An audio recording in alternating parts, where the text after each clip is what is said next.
Good evening, ladies and gentlemen, and welcome to another edition of Sir Hunt on X, live from Cincinnati, Ohio, in the United States of America.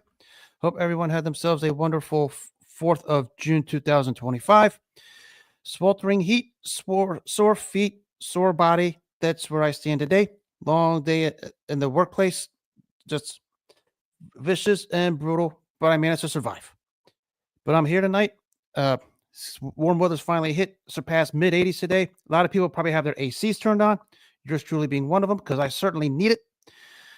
But the warm weather is finally here. So as the warm weather reaches up in the high 80s and low 90s as June and comes through and July approaches, stay safe, stay cool, stay hydrated, among many other things. You know the story with this, because that's how it's going to be in the summer weather, not just in Cincinnati, but wherever you may be. Now I'm going to get right down to it. Lots of things to cover. Actually, I want to touch on one thing from earlier today. Maybe the stat of the day. The number of the day is 38.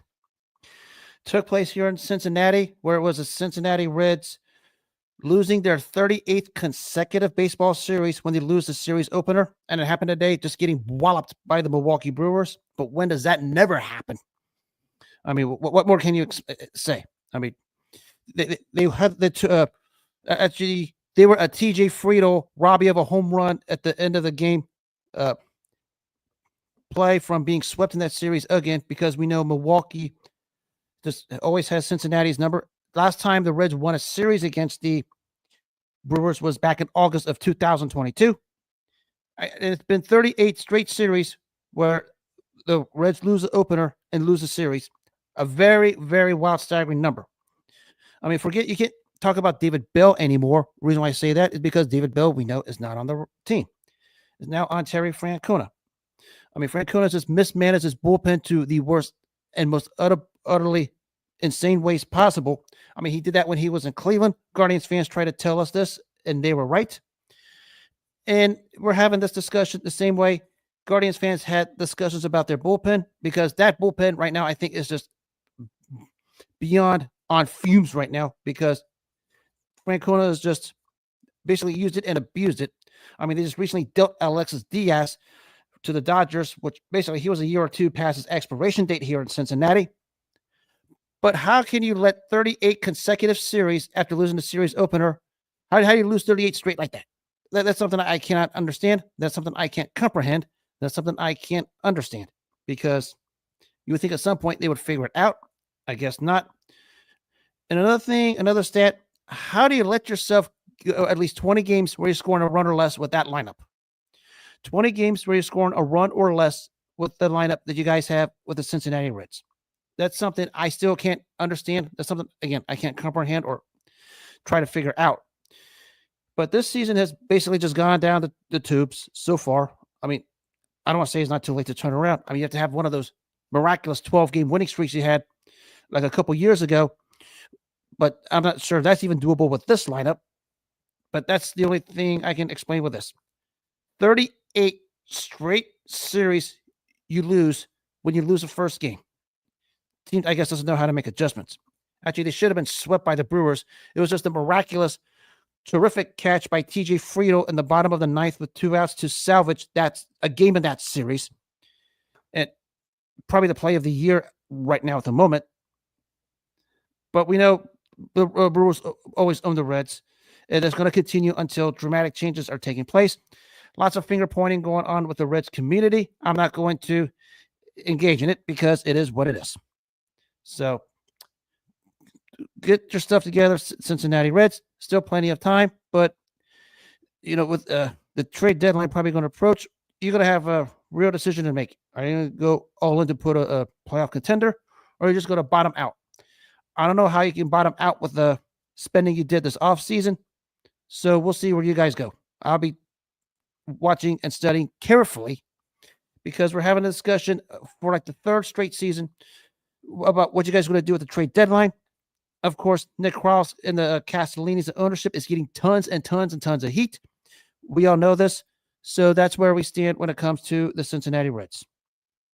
I mean, I'm sorry to say it because I want to see a winning product on the field. But at the rate we're going, we're not going to see one anytime soon because no one wants to fork out the necessary resources to put together a winning product. It's been that way for the longest time. I mean, the most wins they had, someone put an interesting stat. I think it was like 93 games, the most wins they had. That was 2013, where they lost a play-in game to Pittsburgh. The most wins they had since then was 83, and that was just 3 years ago. That should tell you something about where this team is headed. I'm sorry to say it because I'm always going to be a fan. I'm always going to support them. But it's time to put a winning product. It is a case of put up or shut up because nothing is going on. Yes, L.A. De La Cruz has come here, electrified the stadium, and put together crowds over here in Cincinnati, almost like re-energized the stadium a little bit. And Hunter Greens has been absolutely sensational. Just had quality starts down the tubes because nobody in that Reds lineup could generate any runs. Something's got to give at some point. I don't like talking baseball much, but because people rip me for not being a Cincinnati homer. There you go. Now to the NFL. And the signing today of Dylan Gabriel of the Cleveland Browns. Of course, we know they have Shedeur Sanders, a 45-year-old Joe Flacco, among many others. The belief is the Browns actually think at some point Shedeur Sanders is going to be their number one quarterback. Of course, they let him fall to the 5th round. We know many reasons for it. I mean, I'm not going to nitpick it because I'm not going to nitpick what happens to a particular player. But the Browns truly believe this guy is their franchise quarterback. The same Cleveland Browns have forked out 3 first-round draft picks for that quarterback in Houston. We know who that is. They thought he was going to be their franchise quarterback. So what happens? First year, he suspended 12 games. The second year, he's carried to the playoffs, but tears a collarbone. And last year, the guy just fell off the rails. So Cleveland Browns and franchise quarterbacks, we know, don't go hand in hand like bread and butter. So take this one with a grain of salt, largely because you guys don't, up there in northeastern Ohio, are so gullible to fall for anything and everything that you guys see in terms of football talent. You guys haven't had a quality quarterback since you sent Baker Mayfield out the door.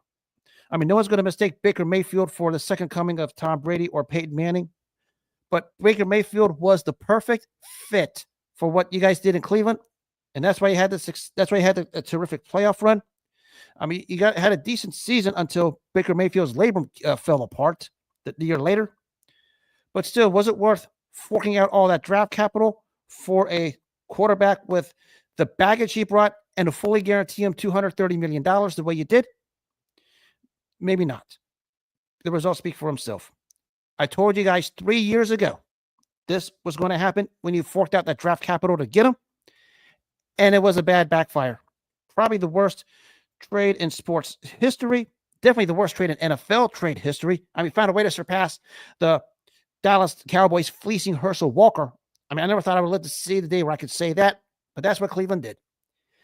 And it spins off now to you have quarterback rosters filled with Joe Flacco at age 45, Kenny Pickett, Dylan Gabriel, and Shedeur Sanders. And you really think Shedeur Sanders is going to be your franchise quarterback. You thought you had him a few years ago when you traded for Deshaun Watson from Houston. And look at what the end results got you. And look at the history of the Cleveland Browns quarterback since you came back into the NFL back in the late 90s. Good luck trying to find a franchise quarterback. You had him on your way to get him, but guess what you do? You threw him under the bus publicly so you can get Deshaun Watson, fork out 3 first-round draft picks, and fully guarantee a contract. Talk about the biggest backfire in team sports history. You got it. You seem like you like team backfires. Because I'll tell you this, give it about a couple years, we'll be having the same conversation about Shedeur Sanders being a team backfire in Cleveland because you guys don't get it when it comes to the thought of getting talented quarterbacks. You had one, you let him go. I mean, no one's going to say Baker Mayfield's the greatest thing to slice bread, but look at how unstable that quarterback position has been in Cleveland. Mayfield at least brought stability, and nobody in Cleveland, especially their fans over there, liked it. That's why they wanted him out the door so quick. Talk to them. Don't talk to me, because I predicted this was going to happen to them. I always do.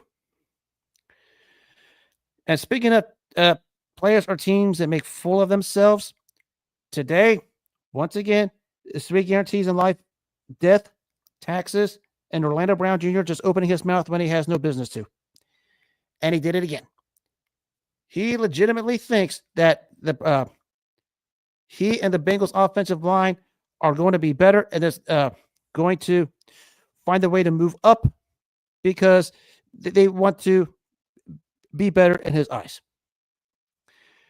You're talking about the fact that since you signed with the Cincinnati Bengals, you missed the playoffs the last 2 seasons, and the team you left, the Kansas City Chiefs, went to 2 straight Super Bowl appearances, and of the 2, they got a Super Bowl ring out of it. I mean, they should tell you what the impact Orlando Brown Jr. has since he went to Cincinnati from Kansas City. And for him to say he's going to try and get better, it's not going to work. No, I'm not going to talk about the 30th ranked offensive line in the NFL, because ranking offensive lines in the NFL is basically the equivalent of dumping water onto a water plant, because it doesn't get you anywhere. Because, that's for the PFF nerd geeks in Cincinnati who look like Steve Urkel on cocaine. But for Orlando Brown Jr., I mean, you went to Cincinnati. I mean, the 2 years before you came to Cincinnati, they had a Super Bowl appearance and a conference championship game appearance.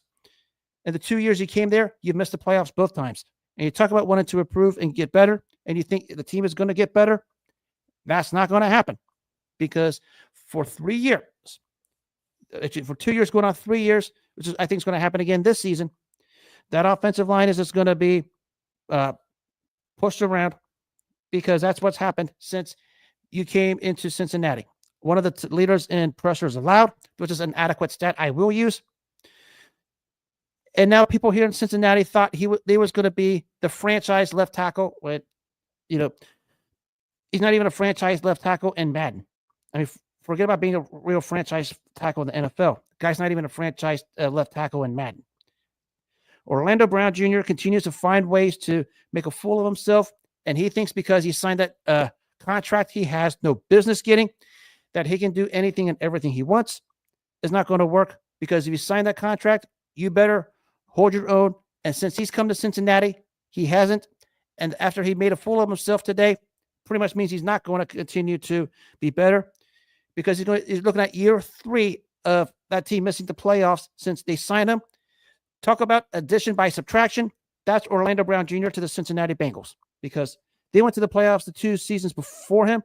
And actually, if they would have just kept Jesse Bates and stayed on the straight and narrow, maybe they would have gotten more playoff appearances. Problem is, they wanted to break the bank for a player of Orlando Brown Jr.'s calendar. Ask the Chiefs and Ravens fans what that was like.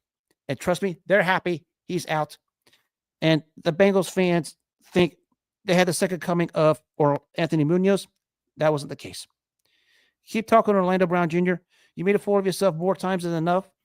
The more you talk, the more stupid you look. And he did it again today. Now to the NBA. Of course, the continuous outrage of Tom Thibodeau being fired by the New York Knicks, of course, is all over the New York community, the Knicks community. And of course, the question is, what happens now? You better start generating results, because you forked out draft picks and dollars to get Mikal Bridges, Karl Anthony Towns, and OG Anunoby. You didn't get those to just appear in conference semifinals and conference finals, only to lose to Pascal Siakam and the Indiana Pacers. That's an embarrassment. You got a team to find a way to at least get another finals appearance, which you hadn't had since 1999. And the makeup of your roster still has work to do. I mean, everyone's going to point at Jalen Brunson. I mean, I get it. I understand it. But, the whole team as a whole wasn't all that great. And of course, you could point a lot of blame at Thibodeau, because he's known to run guys in the ground. He did it in Chicago. Apparently he did it here. Don't know what happened between the Tom Thibodeau and the New York Brass, but I guess they felt the need to part ways. But if you're the Knicks, it's now get the job done or don't get it at all. Because next season, you're going to face the Celtics again. Of course, they're going to have Jason Tatum back. Talking about trading Jaylen Brown, which I think is a dumb idea, but they'll still have him more than likely. Celtics will be there again. See what happens in Philadelphia if Joel Embiid and Paul George can get healthy. Remains to be seen. But it's now put up or shut up time from New York.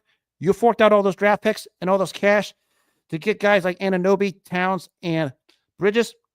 Now you better start winning. And you really, of course, forked the contract extension of Jalen Brunson a few years back, which makes the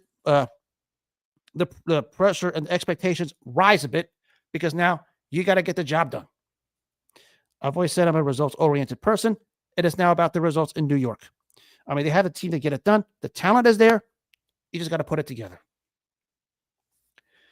And speaking of talented teams that put it together, it was 25 years ago today, the start of a dynasty took place. It was Game 7 of the 2000 Western Conference Finals between the Portland Trail Blazers and the Los Angeles Lakers. The Lakers, of course, the two premier superstars at the time, Kobe Bryant and Shaquille O'Neal. Arguably the two best players in the NBA at the time, facing that talented and deep Portland team. No real number one guy, but a bunch of guys that stood out. Portland, of course, had that game in control for the first 3 quarters. Looked like they were going to run away with it. And, of course, the Lakers have started chopping away at the bits. Brian Shaw hits a couple of threes. And Kobe and Shaq start to take over the fourth quarter. As they start to gain momentum, the capper in the end was, of course, the lob pass by Kobe to Shaq for the one-arm alley-oop dunk. And they're celebrating at midcourt. And finally, after 2 playoff failures to the Utah Jazz and 1 to the San Antonio Spurs, the Kobe Shaq run begins as they overtake Portland to go to the NBA Finals. And we know what happened after that. They beat the Indiana Pacers and the start of their 3-peat run. Arguably, I mean, I don't want to call it the greatest because there's a lot of criteria to it. But you probably say for that 3-year period, that just a 3-year stretch of any run, probably the most dominant. And you probably had the most dominant guard big man combo in NBA history when you talk about Kobe Bryant and Shaquille O'Neal. Of course, we know about the egos, the clashes, among many other things. But when they put it together, and guess what happened? They got the job done. I mean, they finally did it. It was 25 years ago. They finally, overcame a hurdle to beat the tough and deep Portland Trail Blazers team, who was filled with a lot of sound veterans who were looking to get their ring. But it was Game 7 of that particular series where the Los Angeles Lakers began their three-peat from 2000 to 2002. And the rest is history. Kobe Bryant and Shaquille O'Neal for that period, not just the 2 best players in the Lakers. That's a no-brainer. The 2 best players in the league overall at the time, because Shaq was the premier big man, and Kobe ascended himself to the best 2 guard in the league. And when they won their first title, they ascended to not just the best duo, but the 2 best players overall in the NBA. And that's what made that 3-peat absolutely special. And that's why you couldn't beat them in a 7-game series. I mean, Portland had their chances, they blew it. Sacramento had their chances, they blew it. And before the Spurs had a couple of chances in 0-1 and 0-2.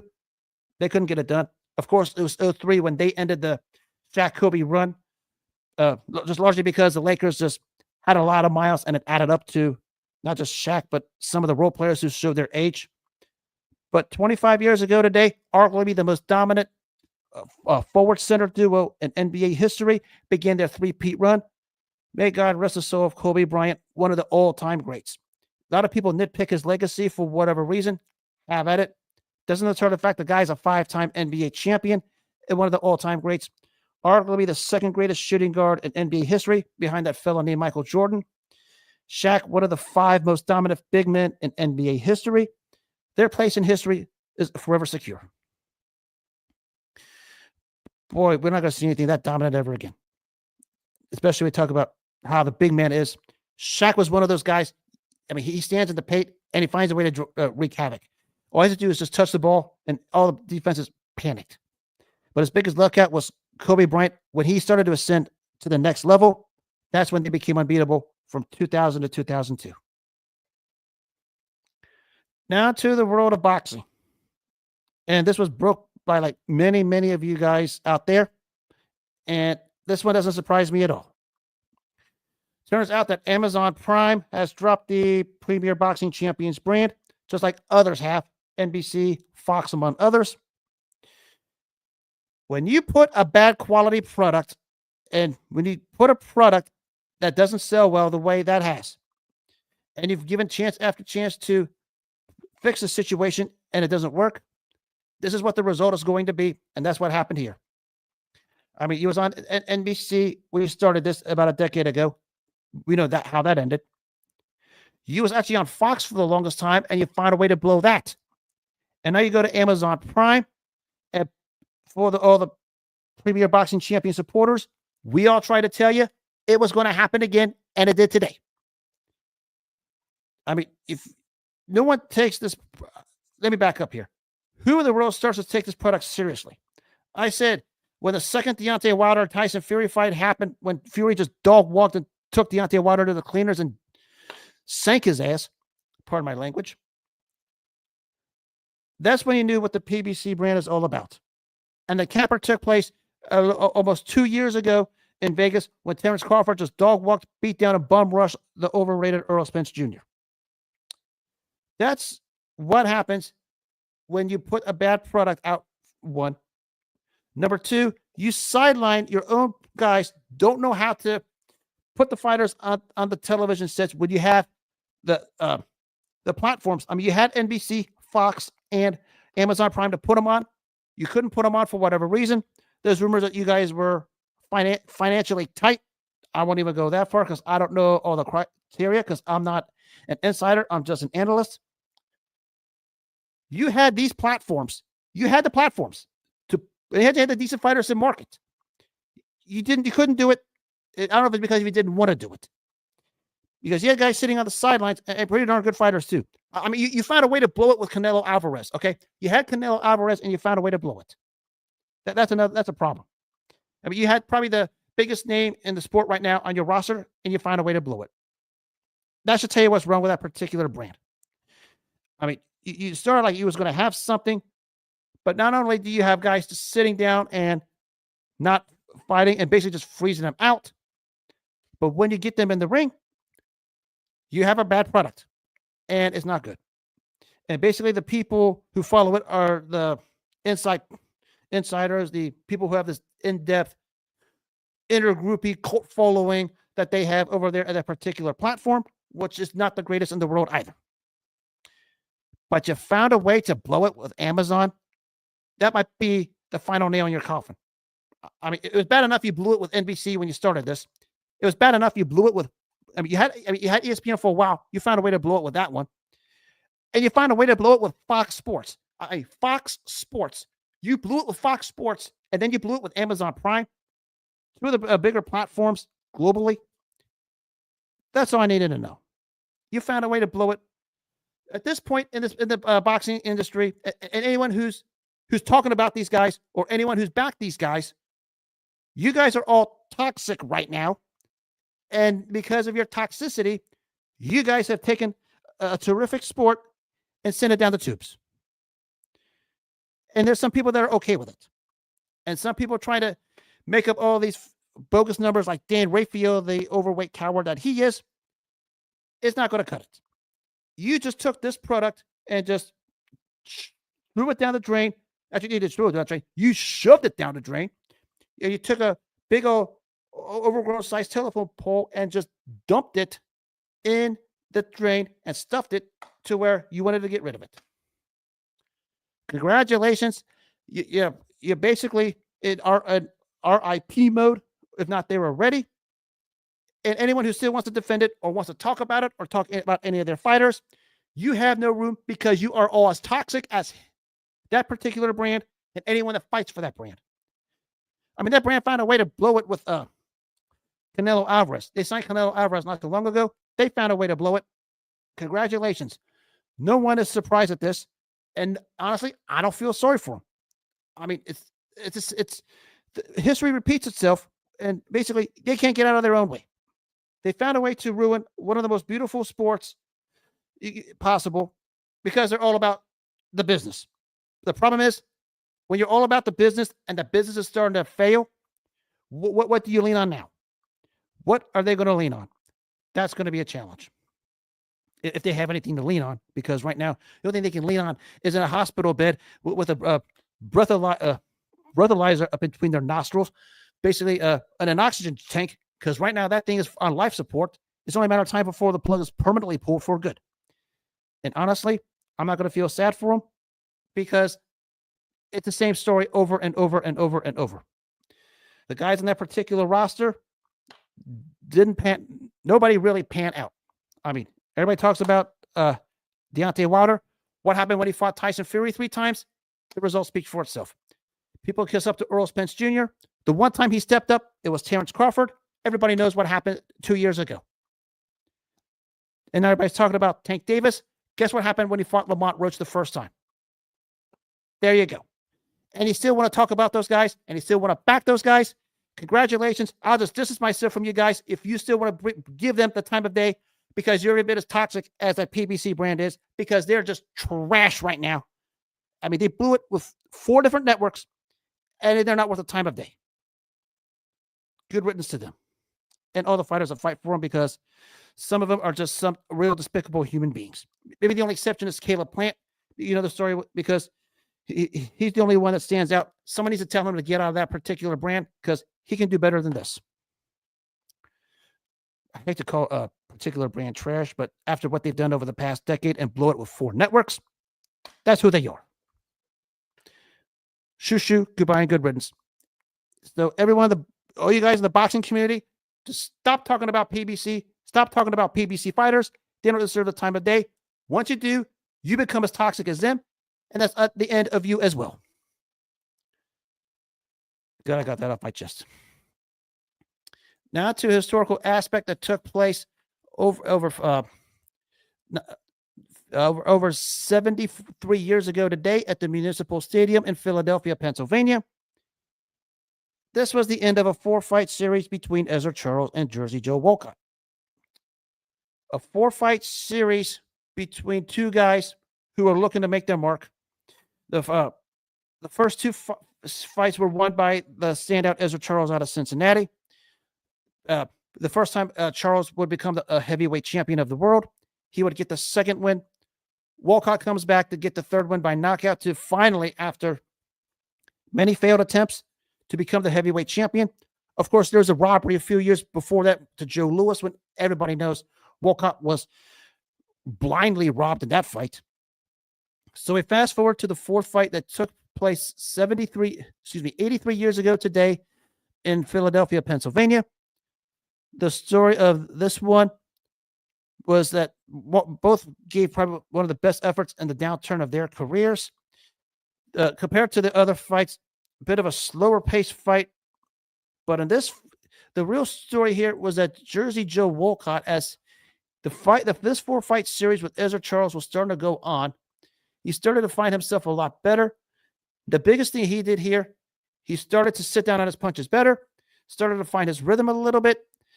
And even though you could probably say Charles has slowed down from when he beat him in the first fight, because Charles reached the pinnacle, it was a case of Jersey Joe Walcott starting to find him and solve the rhythm a little bit, because Ezra Charles was such a slickster.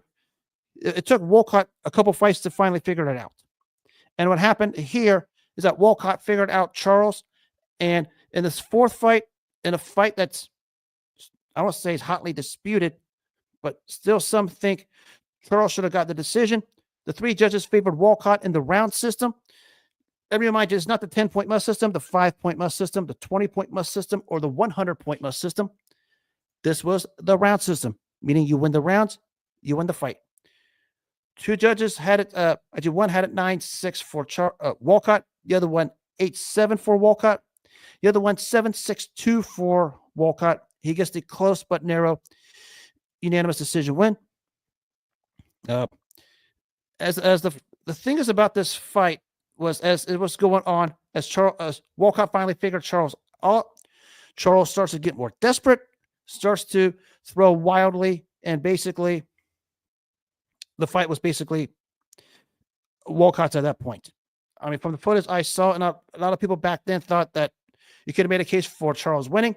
I get some of the rounds were close, but I thought Walcott landed the cleaner punches, control the ring much better. We talk about ring generalship when you talk about that aspect of scoring fights. In this fourth fight, Jersey Joe Walcott controlled it and went on to win the unanimous decision. Close, but unanimous, and I thought it was the right winner. Now, you talk about the career of Jersey Joe Walcott. I mean, it's not just in the ring, but did a lot of stuff outside the ring, especially when it comes to boxing.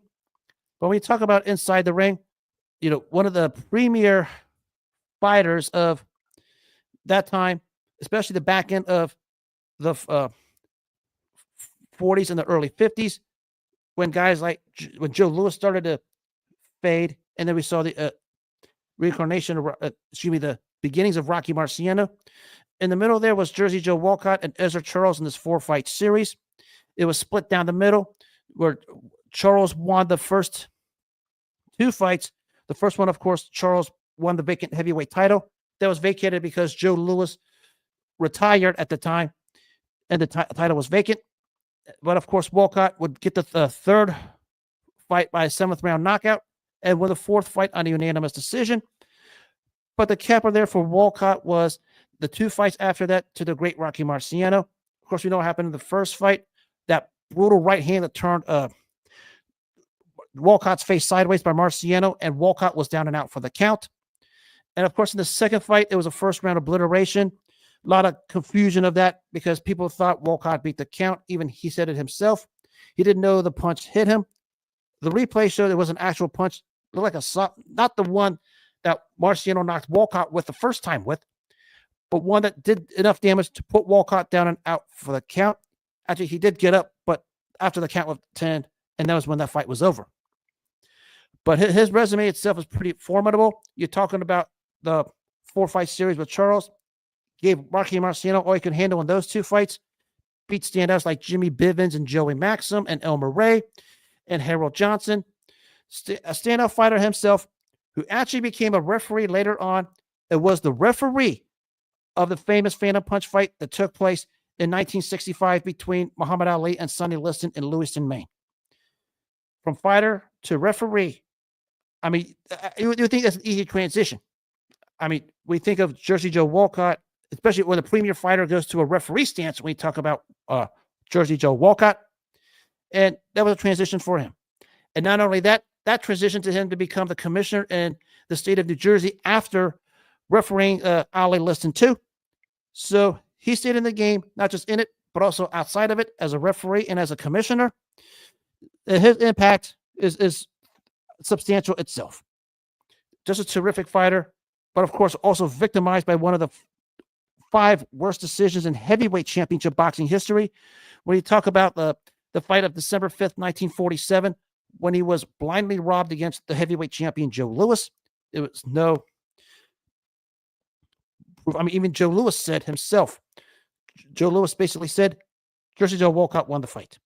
Of course, it prompted a rematch where Joe Louis turned back the hands of time to pulverize Jersey Joe Walcott. But all that aside, an all-time great is Jersey Joe Walcott. His ranking, his history is probably the top 25, you would say. I won't go higher than that. Again, I don't partake in rankings, but he certainly is an all-time great. We're talking about Jersey Joe Walcott. Now, you talk about Ezra Charles. I've brought this up on many occasions. One of the outstanding humanitarians here in Cincinnati. I shot a live video from the park a few weeks ago. It's a small park, but one that everyone catches the imagination on. You're talking about a fighter who has a distinction of the greatest light heavyweight of all time. Couldn't get the title shot due to various business reasons, especially for those in Cincinnati at the time, where there was all kinds of weird affiliations that prevented Charles from getting the title shot. That's how he went up to heavyweight and got the title shot the first time against Jersey Joe Walcott, and that's where he won the vacant title. Of course, he backed it up with a rematch win. Beat Joey Maxim twice. Also, a unanimous decision, a comebacking Joe Louis. Basically, the fight that had no business taking place. The only reason why that took place was because the IRS was after Joe Louis for whatever reason. But as we go on to the resume of Ezra Charles, rather deep itself also. Beating Jimmy Bivens, Nate Baroni, Gus Lasevich, Joey Maxim. Maxim, the one who retired Sugar Ray Robinson on the stool, largely because of exhausting heat. Elmer Ray, among many others. Just, of course, maybe his standout was at light heavyweight when he beat a top 5 all-time great light heavyweight in Archie Moore, beat him all 3 times. In his place, not just in boxing history, but in Cincinnati history, is through the roof. I mean, I was at the park, the Ezra Charles Park, all the distinctions they have after him, the park, the big mural, the street named after him. And when you talk about his place in Cincinnati iconism history, numero uno, number 1, simply because Ezra Charles has all the distinctions and all the honorees in honor of him. I said all along, when I do Cincinnati sports or other sports and I'm asked about Cincinnati icons, he's always going to be number 1. Up there with him, of course, is Oscar Robertson, the stand-up basketball player. We talk about boxing, of course, Aaron Pryor. The baseball field with the Cincinnati Reds, Joe Morgan, Johnny Bench, and Barry Larkin. And in the NFL, Cincinnati Bengals, Anthony Munoz, and Ken Anderson. And the capper was, of course, Luciano Lucho Acasa when he was here for FC Cincinnati. Those were the Cincinnati icons that will forever be the supreme caliber of Cincinnati sports. But the one that tops it all will always be Ezra Charles. Phenomenal fighters, Charles and Walcott. The 4-fight series, it was 83 years ago today in Pennsylvania, where where Walcott evened the 4-fight series with Charles 2-2. Both terrific fighters. You can read it all for yourself. Excellent stories. And I concluded what took place 37 years ago in Las Vegas. It was the 1988 upset of the year. It was Iran Barkley over Thomas Hearns to win the middleweight championship. This fight had one of the craziest turns probably ever. Probably one of the most brutal knockdowns maybe ever. Thomas Hearns, we know the story with him, still chasing the rematches with both Sugar Ray Leonard and Marvelous Marvin Hagler. Became, after the loss to Hagler, went on to beat Dennis Andres, went back down to beat a tough and durable Argentine fighter named Juan Rodan, knocked him out in 4 rounds to win that middleweight championship and to become the first fighter in boxing history to win 4 world championships in 4 weight divisions. Fighting the tough and durable Iran Barkley, who we know he brings it with a lot of action, and was coming off a knockdown, drag-out match against Michael Elijah a couple months before to get this title shot, because it was technically a title eliminator. Story of this, Hearns had this fight in control. That left hook to the body was starting to really get to Iran Barkley. But in the middle of the 3rd round, a technical error by Thomas Hearns with his chin up, an overhand right by Iran Barkley. Thomas Hearns starts to go down, but as he's starting to go down, the right hand that pounds Hearns onto the canvas. And if you watched it on television, you thought Iran Barkley put Thomas Hearns through the canvas. That's how one-sided that was. I mean, that's how brutal that fight was. That punch that sent Hearns down, you thought at first Hearns went through the canvas. Some way, somehow, Thomas Hearns, with a heart as big as the United States of America, pulls himself out and is out of it still. All credit to him for getting up, was out of it. A wild right hand by Barkley, even though it missed. Hearns sat on the ropes, and the fight was stopped. The 1988 upset of the year when Iran Barkley shocked Thomas Hearns. You would think for a minute this would have been the end of Thomas Hearns as a top fighter, but he rebounded a couple years later to beat Virgil Hill for the light heavyweight title.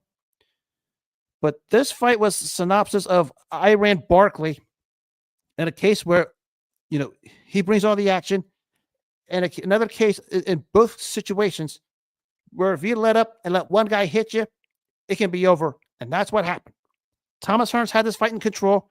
Looked like he was going to get a knockout because he was starting to punish Iran Barkley to the body the way he did to James Schuler previously.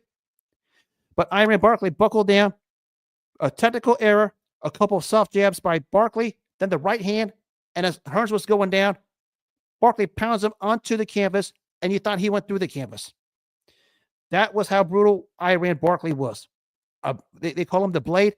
He certainly hit like a blade because he was sharp as one with that punch. And that's what happened 37 years ago in the 1988 upset of the year when he shocked Thomas Hearns. A phenomenal fighter was Iran Barkley. I mean, fought everyone he could. It managed to win a couple more world titles. Had a rematch with Hearns 3.5 years later, to where he won the light heavyweight championship, and his place in history is forever secure. A Hall of Famer, obviously. Fought very stand-up fighters. Robbie Sims, Subu Kalambe, Michael Nunn. We talk about the two with Hearns, Darren Van Horn, James Toney. Just a sensational fighter.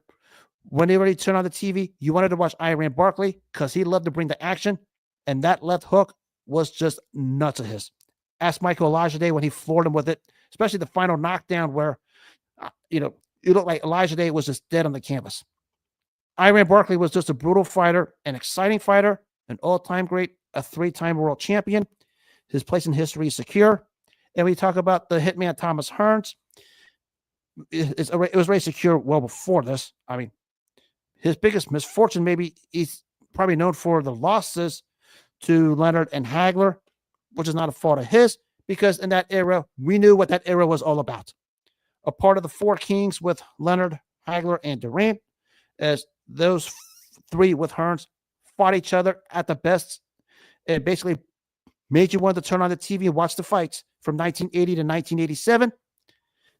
Thomas Hearns, definitely an all-time great, one of the more brutal punchers in boxing history, but was victimized 37 years ago in the upset of the year when Iran Barkley just starched him, and it looked like he went through the canvas. That is what you call a knockout. I mean, still amazing Tommy Hearns got up from it, because when I saw the slow motion of it the first time, I mean, Gil Clancy said it best. The guy looked like he was concussed. I mean, his eyes were gone. I just wonder how he pulled himself up off the canvas after he got starched hard. Because the way his head hit the canvas and the way the camera angle had it, you thought he went through the canvas. That's how hard of a punch he took from Iran Barkley that night. Just a stellar performance for Iran Barkley. In the fight, Hearns had control, but it goes to show you have to be focused all the way through, and that's what happened with Thomas Hearns. He lost the focus. Barkley capitalized. The new world middleweight champion, Iran the Bay Barkley, out of Brooklyn, New York. Just a terrific fighter, and a terrific win for the Blade. Boy, I wish we could find a way to have some sizzle in the middleweight division, because there was a time when there was a lot of sizzle in the middleweight division, all the way back to guys like Sugar Ray Robinson and even the A's. And we're not talking about just Leonard, Hagler, Hearns, and Durant. There are some other good fighters there also. Mike McCallum, who recently passed, may God rest his soul. Michael Nunn, Subu Kalambe, Iran Barkley, Robbie Sims, never get a world title shot, but gave some stellar fights. Actually beat Roberto Duran at one point, the half-brother of the late marvelous Marvin Hagler. Not Nigel Benn and Chris Eubank, of course, coming from overseas. They made their impact. It was a real good division. Eventually, guys like James Toney and Julian Jackson came around. But it seemed like the division has lost its luster for the longest time. I mean, I can't point to where it lost it, but we talk about the glamour division, especially the old school 8. The middleweight division was it, and it was deep. I mean, we talk about Sugar Ray Robinson, obviously, Carlos Monzon, Marvin Hagler, Harry Greb, Mickey the Toy Bulldog Walker, just to name several of them. Maybe the end game was Bernard Hopkins going undisputed in 2001, but that was it. The depth of the middleweight division is through the roof, and when you talk about how it lost its luster from the Four Kings era, started to descend a little bit, even though we had guys like Nunn and Toney trying to uphold it, the division hasn't been the same ever since. And it's sort of a crying shame, because when you talk about some of the all-time fights and the all-time fighters, that's one of the old-time glamour divisions, and we'd like to see it go back to that again, because nobody really stands out right now in that weight class. Boy, I miss the good old days. And that'll wrap up this edition of Sirhan on X. I hope everyone had themselves a wonderful rest of the 4th of June, 2025. As always, make self-care your number one priority in life. I had to learn that myself today. Take care of yourself first before you take care of anything else. If you take care of yourself first, good things in life will follow. Nothing else matters if you don't take care of yourself first, because self-care should always be your number one priority in life. Have a good rest of the night. Take care of yourselves. God bless, and I'll see you soon.